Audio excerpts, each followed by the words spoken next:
Spelling is one of the hardest parts of learning English, and for some students, just knowing the letters of the alphabet is tough enough. Luckily, I have 7 great games to liven up spelling and letters practice. I'm Will from Enchanted ESL, and I'm so excited to share these games with you. Some of them are well-known, established games, others are my own inventions or variations. Most are for beginners and intermediates, but there's something in there for advanced students too. As there are quite a few games, I'm not going to go into masses of detail on the more complex ones. Instead, I'll give you a taste of what they're like, and then point you in the direction of a video I've made that goes into more detail. First up is BATTLEWORDS. This is my variation of the classic game Battleships, and instead of ships, you have words. The game is played in pairs, with each student writing words horizontally and vertically in a grid, and then trying to hit their opponent's words by calling out grid references. I like to use a dry erase pocket like this, so you can use the same sheet over and over again.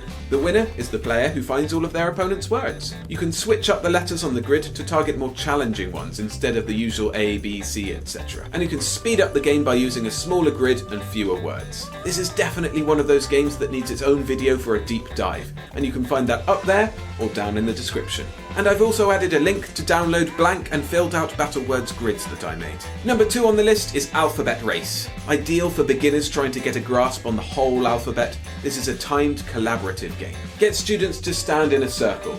Choose one at random and they start with A, and then the next student says B, and so on and so on. If you have an individual, they'll have to say all of the letters. And with a pair, they just go back and forth. Use a stopwatch, or more likely your phone, to time how long they get from A to Z. Note down this time. Then students can try again to try and beat that time. If someone makes a mistake, stop the clock and start again. Or if that's too difficult and they never get to the end, let them ask for help with the penalty of 3 seconds added to the overall time. When you try the game again, start with a different student so they have a variation in which letters they say. Make it easier by having the letters written and visible somewhere in the room. Make it harder by forcing them to come up with a word that starts with that letter, or even saying the whole alphabet backwards. If you have a class of over 26 students, I recommend splitting them into 2 groups that play separately. That way everybody gets a turn. And when online, as they can't stand in a circle, make sure everybody's very clear on the turn order, because you don't want them getting confused when they're setting a record time. This is a game you can play at the start or end of every lesson. Each time they try to beat their record, and in doing so get more and more confident with the alphabet. Game 3 is Countdown. Now we switch to a game for upper intermediates and advanced students. Countdown is a classic British TV game show which is famous for its letters game.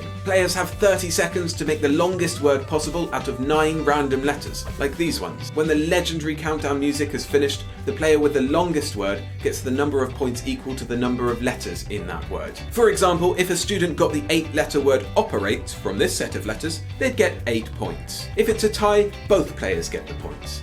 And if they get a 9-letter word, which is really difficult, they get double, 18 points. There's a brilliant website that sets up this game for you both online and off. The link is on screen now and in the description. For a more detailed look at how to play Countdown with your students, check out the standalone video I made. It's up there and down in the description. Next we have Bananagrams. This is a class favourite. It's a bit like Scrabble but more free form.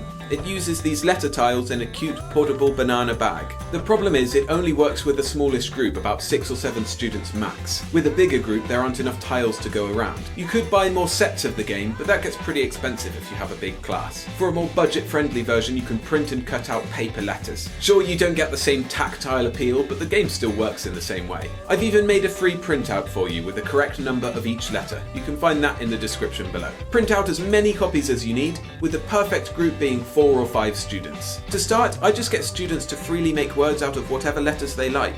Then you can shout out a word and get students to make it as quickly as possible. And finally, play the Bananagrams game. Each student starts with 21 face-down letters. When you shout split, they turn them over and start making words. For lower level students, they don't have to connect, but for more advanced, they should. Players can say dump and exchange one of their letters for 3 in the middle. When a player has used up all their tiles, they shout peel and everyone takes a letter from the middle. When there aren't enough tiles for everybody to take a letter from the middle and someone shouts peel, that person wins. Finding the video helpful? Hit the like button to support the channel.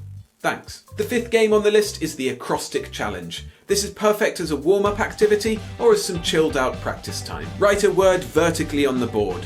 Students have to write words horizontally that start with each letter of the vertical word. Make it harder with all the horizontal words being related to the topic of the vertical one, like here with transport. The base game is super simple and repeatable, but there are so many other things you can do with it, which I explain in its own video which you can find up there, and you guessed it, down there in the description. Game number 6 is Spelling Circle. Another team game now, and this one is best played in groups of 5 to 10. You can play with fewer, but you do need at least 3. Like in Alphabet Race, students stand in a circle, but here the turn order doesn't matter, so if you're playing online, you don't need to worry about that. In person, use a soft ball or a beanbag to indicate whose turn it is. Don't use a big or a hard or a bouncy ball because students will drop it, it will go everywhere, and the game will turn into chaos. Online, we're just going to say the name of the person whose turn it is next. The teacher starts by saying a word, for example stomach, and then throws the ball to a random student, or online randomly says someone's name. That student says the first letter of the word, so in this case S, and then throws the ball to somebody else, or says the name of somebody else. That student then says the next letter, in this case T, and then throws the ball on or says another name.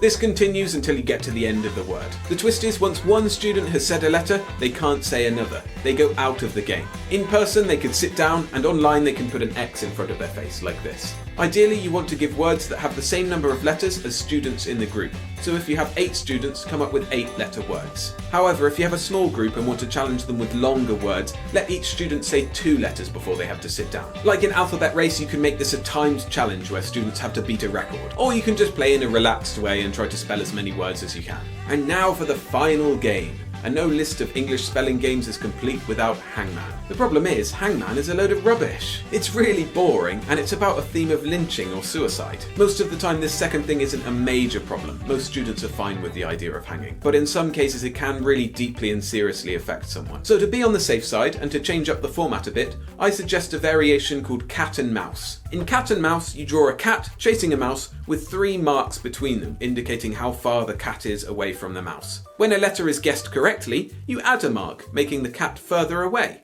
When it's an incorrect letter, you remove a mark and the cat gets closer. If the cat ever catches the mouse, the players lose. To make it easier, start the cat 4 marks away, or to make it really tough, just 2. This still doesn't solve the boredom problem of the game though. So here's another alternative. First of all, just don't play with a big class, because most students will be sitting around doing nothing. Instead, divide the class into groups who play simultaneously. Any group size up to 6 is fine, and if you have an individual student, just play one-on-one versus them. In this alternative, there is no hangman or cat and mouse. Each student comes up with their own words, and they all guess letters for all of their words at the same time. So they take it in turns to guess a letter, for example B. Then all students who have a B in their word write it in the correct space, including the person who said the letter.